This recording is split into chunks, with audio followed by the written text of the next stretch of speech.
অধিকারী হলেই দেবের বাবা, খেতে না দিয়ে পেটের এক্সরে। তো আমাদের যে একটা অদ্ভুত একটা সফটওয়্যার নিয়ে যে দেশের ভোটার লিস্টের রেকটিফিকেশন হচ্ছে, সেটা নিয়ে আরও একটা ছোট্ট একটা আলোচনা করব। তো প্রথমত গতকাল এটা থেকে ভালো লাগলো যে বেশ কিছু ব্যক্তি বেশ কিছু জোরালো প্রশ্ন করছে বা উপদেশ দিচ্ছে এই ইলেকশন কমিশনকে যে মুখোপাধ্যায়ের বিভিন্ন বানানের ভ্যারিয়েশন বাজারে রয়েছে, বন্দ্যোপাধ্যায়, ব্যানার্জি, এইগুলো বলছে। তো তার পরিপ্রেক্ষিতে আবার অনেকে বলছে না এগুলো ডেকে কেন এগুলো ঠিক করবে না, না কেন এগুলো ডেকে আপনি ঠিক করবেন। প্রথমত দুটো বিষয় রয়েছে, যে এই যে মুখোপাধ্যায়, মুখার্জি বা বিভিন্ন বানানের যে ভ্যারিয়েশনগুলো, সেগুলোর জন্য কিন্তু যারা ডেটা এন্ট্রি করেছে, মূলত যারা ইলেকশন কমিশনের যারা কর্মী, এই ক্ষেত্রে বিএলও বা অতীতেও যারা করেছে, জানি না তখন তাদের কী বলতো, এগুলো তাদের ফল্ট, তাদের এরার, ডেটা এন্ট্রি এরার।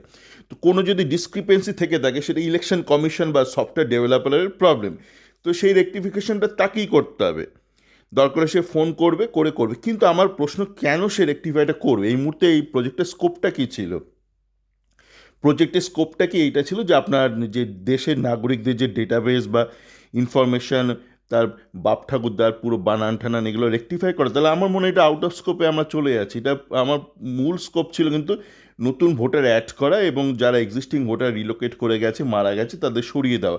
এর বাইরে কিন্তু আর কোনো স্কোপ ছিল না, অরিজিনাল স্কোপটা। তো আপনি কিন্তু পুরোপুরি আউট অফ স্কোপ একটা প্রজেক্ট এক্সিকিউট করছেন, এবং তার জন্য আপনি জানি না আপনি নির্দিষ্ট, আপনি পর্যাপ্ত আপনি বাজেট প্ল্যানিং করেছেন কিনা, ফাইন্যান্সিয়াল প্ল্যানিং করেছেন কিনা, যে প্রজেক্ট কস্টিং এবং যে রিসোর্স অ্যালোকেশন। আপনি তো পশ্চিমবঙ্গ সরকারের থেকে এই ক্ষেত্রে, পশ্চিমবঙ্গের ক্ষেত্রে আপনি তো রিসোর্স লোনে নিয়েছেন। বেসিক্যালি তারা স্কুল টিচার, তারা স্কুলের কাজ করছে, আর আপনি তাদের একটা বাড়তি স্টাইপেন্ড দিচ্ছেন, তার বিনিময়ে তারা এক্সট্রা কাজটা করছে।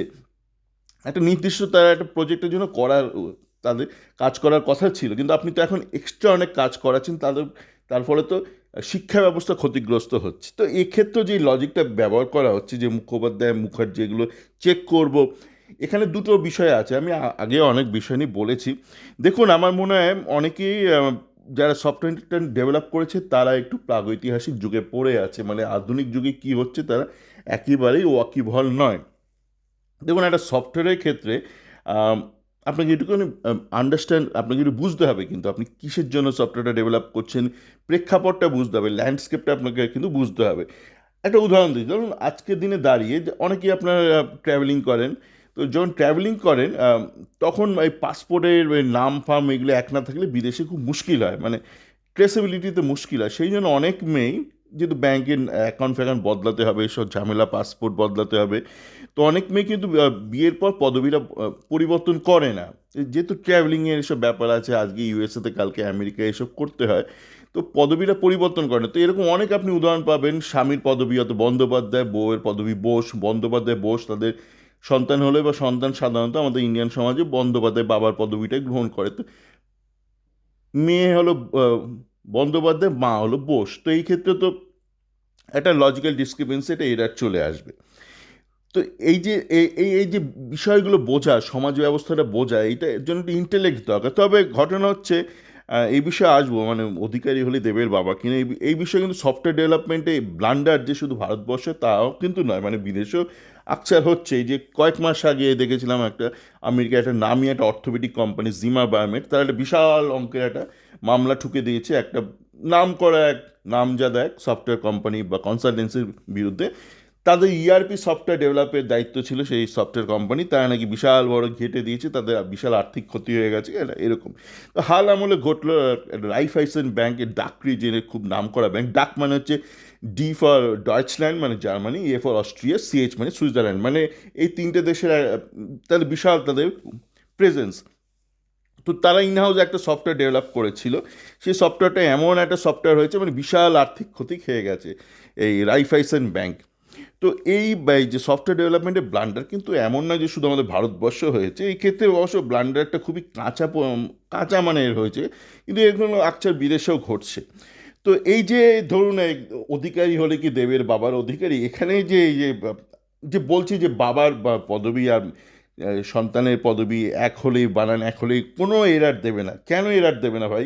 আমার নাম ধরলাম র্যান্ডাম অধিকারী, আমার সাথে দেব অধিকারীর একটা ম্যাপিং করে দেওয়া হয়েছে ভুল করে।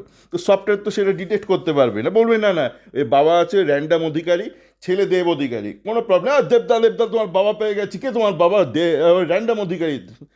বলো আমার বাবার নাম র্যান্ডাম অধিকারী, এবার কবে হলো?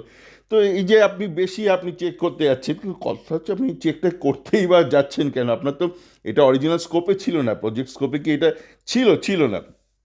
তাহলে আপনাকে কি করতে হতো যদি আদৌ আপনি এই ধরনের কোনো প্রজেক্ট ভবিষ্যতে করেন? ভবিষ্যতে যদি ঠিকঠাকভাবে রিসোর্স অ্যালোকেশন করে প্ল্যানিং করে একটা প্রজেক্ট করেন, তাহলে আপনার উচিত হচ্ছে প্রত্যেকে একটা করে ইউনিক আইডেন্টিফায়ার অ্যাসাইন করা, মানে একটা নির্দিষ্ট একটা সংখ্যা, কয়েদি নাম্বার 40, কয়েদি নাম্বার 42, কয়েদি নাম্বার 420, এরকম একটা থাকে না জেলখানা, এই কয়েদি নাম্বার এই।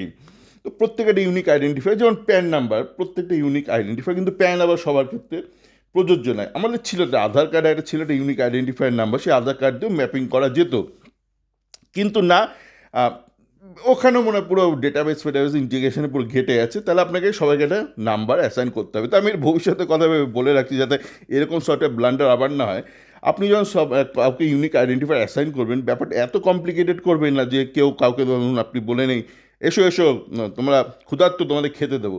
এবার খেতে রেখে এসে বলেন এই তো এক্স রে রিপোর্ট নিয়ে এসো, কিসের এক্স রে? পেটের এক্স রে, সোনোগ্রাফি করে আসো, দেখতে চাই কতটা খেয়ে এসছো তোমরা, কতটা খাওনি বা কী খেয়েছো, এত কিছু দেখতে চাই। আপনার স্কোপ থেকে আপনি আউট অফ স্কোপ কাজকর্ম যেই মুহূর্তে করা শুরু করবেন, আপনার প্রজেক্টটা পুরো লাট খেয়ে যাবে, লাটাই হয়ে মানে ঘেটে ঘুটে পুরো সুতো জট পাকিয়ে যাবে।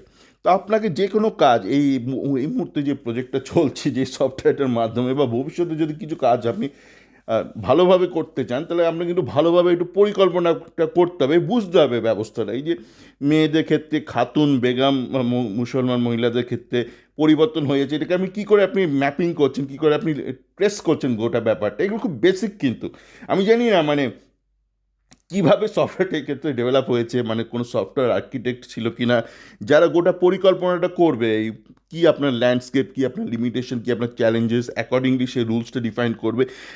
মনে হচ্ছে খুব মানে একটা স্টুডেন্ট প্রজেক্ট হয়েছে, একটা স্টুডেন্ট, আপনার সিনেমা হয় না স্টুডেন্ট প্রেম, স্টুডেন্ট লাইফ, এরকম একটা কিছু একটা স্টুডেন্ট একটা সফটওয়্যার তৈরি হয়েছে, একটা একটা প্রজেক্ট বেসিস, একটা সামার প্রজেক্টে, একটা ইন্টার্নশিপে একটা কেউ একটা বানিয়েছে, একটা জাস্ট কোডিং সে প্র্যাকটিস করার জন্য একটা জাস্ট বানিয়ে দিয়েছে, কোনো লজিক নেই, জাস্ট কোডিং শিখেছে, একটা সফটওয়্যার বানিয়ে দিয়েছে এবং পুরো দেশকে ঘেঁটে দিয়েছে। আসলে ভালো থাকবেন আর প্রশ্ন করতে থাকবেন।